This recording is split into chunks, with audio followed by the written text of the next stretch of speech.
Hi, it's Global Accessibility Awareness Day. So sorry, say the question again, please. Can I do that one again? Can you hear me?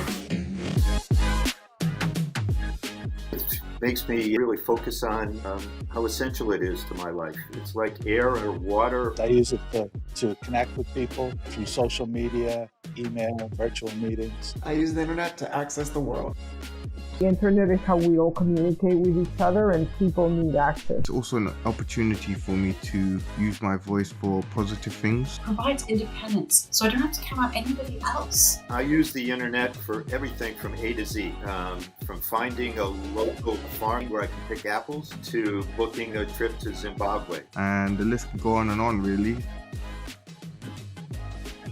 Other than because it's the right thing to do. There are billions of individuals with disabilities. In the United States, people with disabilities have equal disposable income to many other groups. So if your website is not accessible, you may be losing out on opportunities for sales. Website accommodations are the expectation today. People notice if you don't have them. If I run a business, I'll make sure that I would want to take money from anybody that's willing to give it to me. Especially when these accommodations are relatively easy and inexpensive. Making your website accessible may change your life and definitely impact your company.